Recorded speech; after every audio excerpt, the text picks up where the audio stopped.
Bonjour, nous allons corriger un exercice du bac en spécialité physique-chimie dans le cadre du programme 2019, mais il s'agit du sujet de Métropole 2016, l'exercice 1, parce qu'il n'y avait pas eu de sujet sur l'effet Doppler précédemment. L'exercice, c'est de l'effet Doppler à ses applications, un exercice sur 6 points avec comme mots-clés fréquence, période, longueur d'onde, décalage Doppler. Christian Doppler, savant autrichien, propose en 1842 une explication de la modification de la fréquence du son perçu par un observateur immobile lorsque la source sonore est en mouvement. Buys-Ballot, scientifique hollandais, vérifie expérimentalement la théorie de Doppler en 1845, en enregistrant le décalage en fréquence d'un son provenant d'un train en mouvement et perçu par un observateur immobile.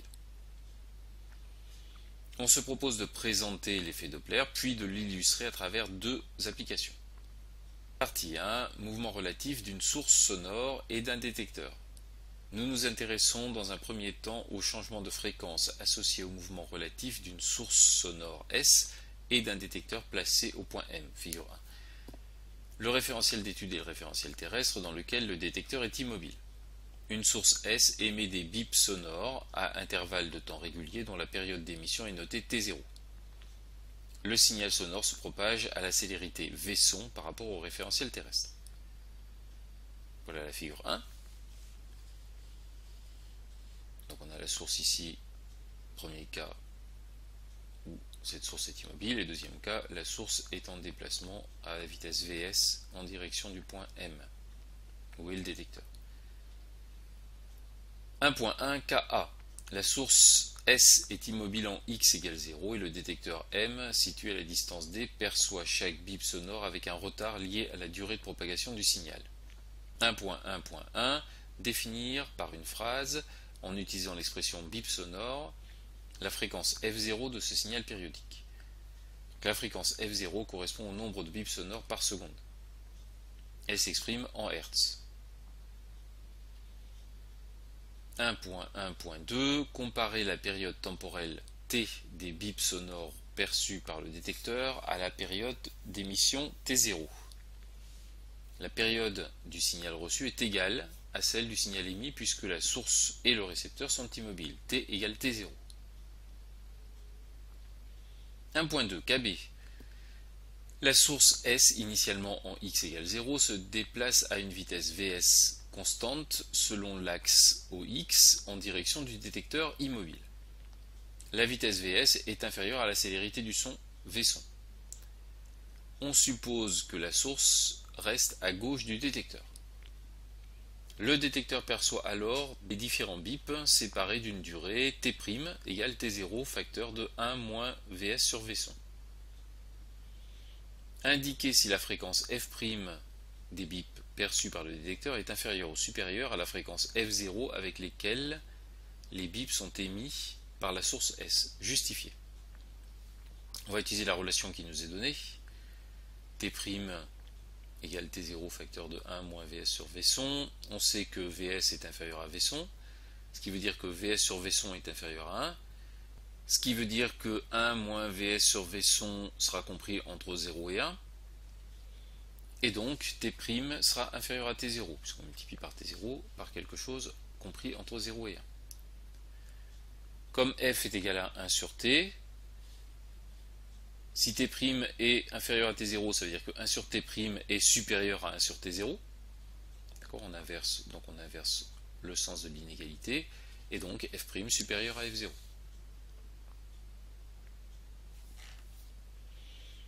Paragraphe 2, la vélocimétrie Doppler en médecine. La médecine fait appel à l'effet Doppler pour mesurer la vitesse d'écoulement du sang dans les vaisseaux sanguins. On nous donne une figure 2 ici, la vitesse moyenne du sang dans différents vaisseaux sanguins, en fonction du type de vaisseau sanguin, schématisé au-dessus. Un émetteur produit des ondes ultrasonores qui traversent la paroi d'un vaisseau sanguin. Pour simplifier, on suppose que lorsque le faisceau ultrasonore traverse des tissus biologiques, il rencontre 1. Des cibles fixes sur lesquelles il se réfléchit sans modification de la fréquence, et deuxièmement, des cibles mobiles, comme les globules rouges du sang, sur lesquels il se réfléchit avec une modification de la fréquence ultrasonore par effet Doppler. C'est ce qu'on a à la figure 3 ici. Donc émetteur-récepteur avec un angle θ qui va venir frapper les globules. L'onde ultrasonore émise de fréquence FE égale 10 MHz se réfléchit sur des globules rouges qui sont animés d'une vitesse V. L'onde réfléchie est ensuite détectée par le récepteur. La vitesse V des globules rouges dans le vaisseau sanguin est donnée par la relation V égale V des ultrasons sur 2 cosinus θ fois delta F sur FE, où delta F est le décalage en fréquence entre l'onde émise et l'onde réfléchie, V ultrason la célérité des ultrasons dans le sang et θ l'angle défini sur la figure 3.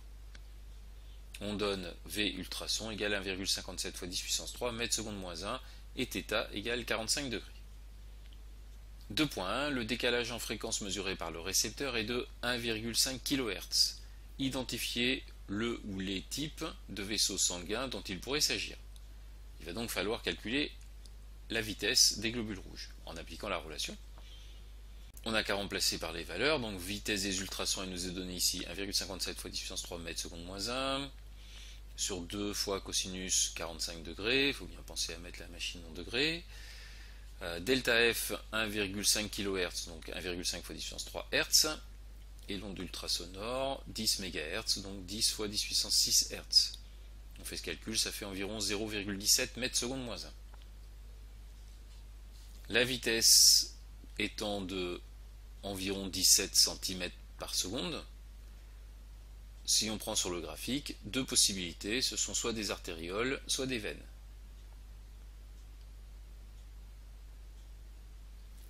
« 2.2. Pour les mêmes vaisseaux sanguins et dans les mêmes conditions de mesure, on augmente la fréquence des ultrasons émis FE. Indiquez comment évolue le décalage en fréquence delta F justifié. » On repart de la même relation et on veut savoir comment évolue delta F, donc il va falloir l'isoler. Je commence par multiplier des deux côtés par 2 cos θ fois FE, ce qui permet de l'éliminer de ce côté. De ce côté, il reste V ultrason fois delta F, et donc il suffit de diviser par V ultrason pour obtenir l'expression de delta F. On nous dit qu'on est dans les mêmes conditions, donc on ne change pas θ, on ne change pas V, on ne change pas la vitesse des ultrasons. La seule chose qui change, c'est la fréquence FE. Si on augmente la valeur de FE, puisque FE est au numérateur, delta F va augmenter.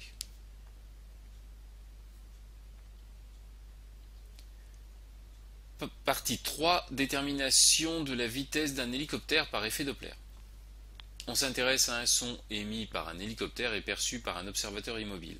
La valeur de la fréquence de l'onde sonore émise par l'hélicoptère est F0 égale 8,1 fois 10 puissance 2 Hz. On se place dans le référentiel terrestre pour toute la suite de cette partie. Les portions de cercle des figures 4 et 5 ci-dessous donnent les maxima d'amplitude de l'onde sonore à un instant donné. Le point A schématise l'hélicoptère. Dans le cas de la figure 4, l'hélicoptère reste immobile. Dans le cas de la figure 5, il se déplace à une vitesse constante le long de l'axe et vers l'observateur situé au point O. La célérité du son dans l'air est indépendante de sa fréquence. Donc là, hélicoptère immobile, et ici, hélicoptère en train de se déplacer vers O. On nous donne une échelle. 3 points. Déterminer avec un maximum de précision la longueur d'onde lambda 0 de l'onde sonore perçue par l'observateur lorsque l'hélicoptère est immobile, puis la longueur d'onde lambda prime lorsque l'hélicoptère est en mouvement rectiligne uniforme. Si vous avez imprimé, donc l'échelle est de 1,2 cm pour 1 mètre dans la réalité. Pour être avec un maximum de précision, on prend 5 fois lambda 0, le plus qu'on peut. Si on mesure sur la même feuille, 5 lambda 0, ça correspond à 2,6 cm, et par proportionnalité, ça veut dire que 5 lambda 0 correspond à 2,6 fois 1 sur 1,2, qui est notre échelle, 2,2 mètres dans la réalité. Donc lambda 0 égale 2,2 sur 5, 0,43 mètres pour la longueur d'onde lorsque l'hélicoptère est immobile. Il faut procéder de la même manière pour lambda prime, donc 5 lambda prime 2,1 cm, ce qui nous fait 1,75 mètres et donc lambda prime égale 0,35 mètres. 3.2. En déduire une estimation de la valeur de la célérité de l'onde sonore. Commenter la valeur obtenue. Pour l'onde sonore, on sait que la relation entre la célérité et la longueur d'onde est lambda égale V sur F. Donc V égale lambda fois F, égale lambda 0 fois F0 pour nous, avec lambda 0 qu'on vient de déterminer 0,43 mètres, et F0 qui est donné dans le texte 8,1 fois 10 puissance 2 Hz. On multiplie les deux, et ça fait 3,5 fois 10 puissance 2 mètres seconde moins 1. Les mètres ici, et les Hertz en fait ce sont des secondes moins 1, donc c'est cohérent avec l'unité d'une vitesse. Cette vitesse est proche de la valeur souvent utilisée de 340 mètres par seconde pour la vitesse du son, parce qu'on a 350 par ce calcul. 3.3. Déterminer la fréquence du son perçu par l'observateur lorsque l'hélicoptère est en mouvement. Cette valeur est-elle en accord avec le résultat de la question 1.2? Comment la perception du son est-elle modifiée? Pour l'onde reçue, lambda prime est égal à V sur F prime, ce qui veut dire que F prime égale V sur lambda prime. V 3,5 fois 10 puissance 2 mètres seconde moins 1 sur lambda prime 0,35 mètres qu'on avait déterminé précédemment, ça veut dire que F prime est égal à 1 fois 10 puissance 3 Hz.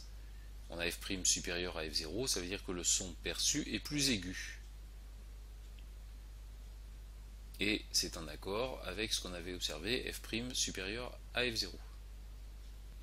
3.4. En déduire la valeur de la vitesse de l'hélicoptère, cette valeur vous paraît-elle réaliste? On peut utiliser la relation donnée au début, T' égale T0 facteur de 1 moins Vs sur V son. Si on remplace T par 1 sur F, ça nous fait 1 sur F' égale 1 sur F0 facteur de 1 moins Vs sur V son.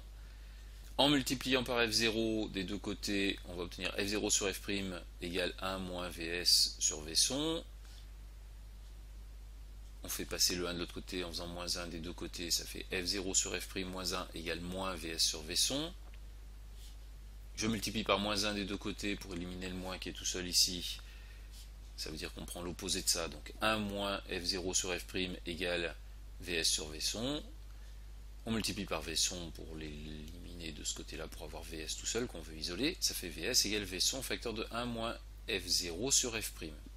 Avec F0 égale 8,1 fois 10 puissance 2 Hz et F' qu'on a déterminé juste avant, 1,0 fois 10 puissance 3 Hz. Et la vitesse du son qu'on avait déterminée dans la question 3.1, donc Vs, la vitesse de l'hélicoptère, qui va être égale à 3,5 fois 10 puissance 2 mètres seconde moins 1, facteur de 1 moins 8,1 fois 10 puissance 2 sur 1 fois 10 puissance 3, environ 67 mètres par seconde. Pour savoir si c'est réaliste, on va le transformer en km par heure. Donc on multiplie par le nombre de secondes par heure, 3600, et on divise par le nombre de mètres par kilomètre, ce qui permet d'éliminer les mètres et les secondes, et donc on obtient en km par heure 240 km par heure, ce qui paraît réaliste pour un hélicoptère. Voici pour cet exercice.